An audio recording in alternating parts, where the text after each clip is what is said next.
Ringing up Christopher Browell.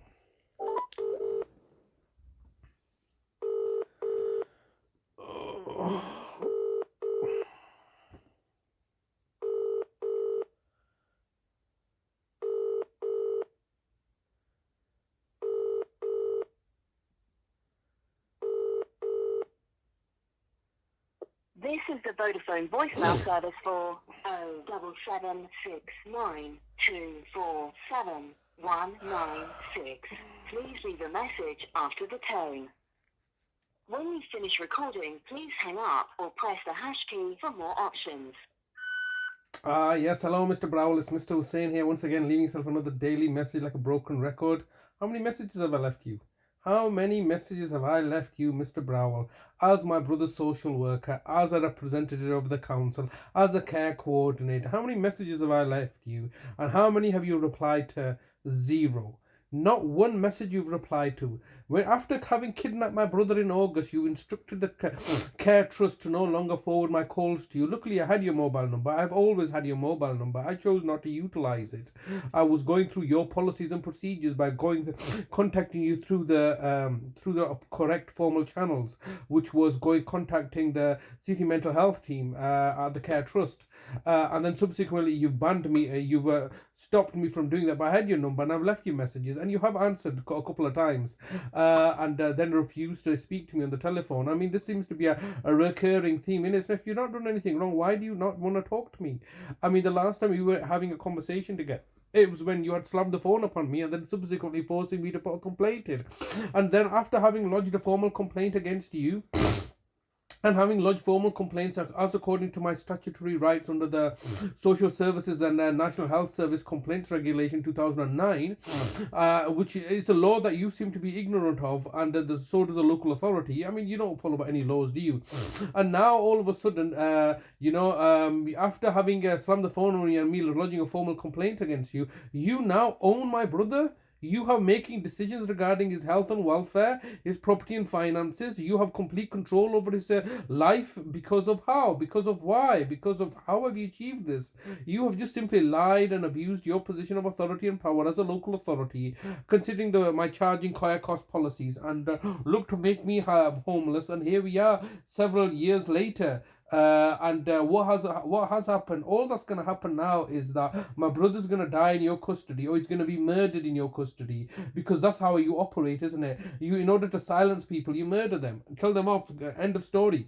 No doubt you're plotting and planning to murder me off too as well. But right now you need me alive so you can continue to play this facade and the charade. But my brother's still alive right now, and as you can see, I have now forwarded not only to you but every single counsellor, as I did last time on the 29th of May. I've now forwarded a message to you and all the counsellors, and once again exposing your lies and deceptions, particularly focusing on the care home manager, Tracy, who is a pathological liar. As you can see, even in the emails that she's writing, she's saying to me, "Oh, I'm willing to have a face-to-face discussion with you on the 21st, following my multi-agency meeting on the 21st of June," and then subsequently changing her mind, changing the goalpost. Or now it is all of a sudden that because we feel in Talib's best interest, you can no longer have any visitation rights to him because we own him. He's our property, and we'll do as we please.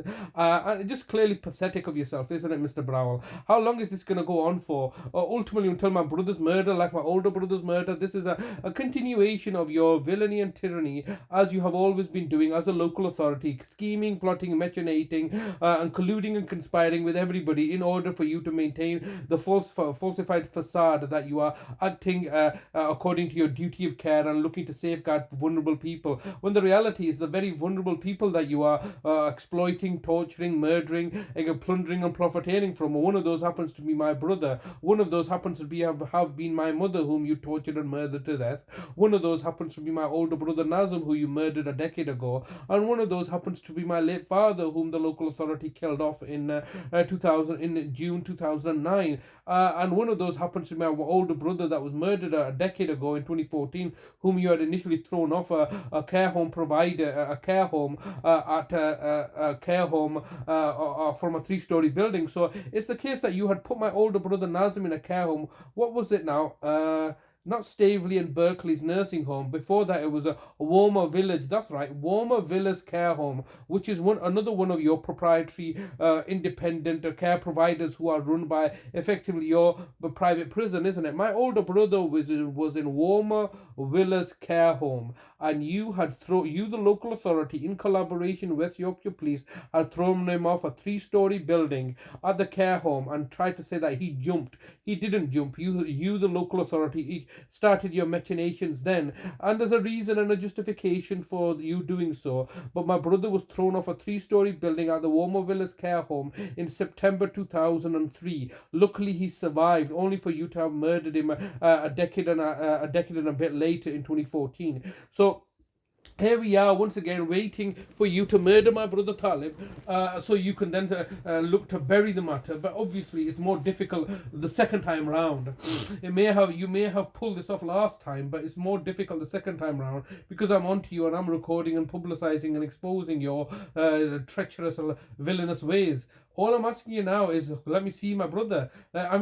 See how you've twisted things. My brother was in my care and custody, and he did not want to engage with you after realizing that you had murdered our mother and kicked us out of the city and made us homeless since 2021. And now all of a sudden you have told a bag of lies, saying that I was neglecting him to the police and all colluding and conspiring. 15 seconds recording time remaining. And now you're all colluding and conspiring to deny me access to my brother. How absolutely diabolically fiendish of you all, isn't it? Serial culture. Pull the other one. It's got bells on it. I want to speak to my brother. I want to see if he's safe, because quite clearly he's not safe. You have watched the videos of my first visit to him. Watch them, or the whole world can watch it now. Your recording time has expired. To leave your message, press 1. To message sent. Thank you for calling.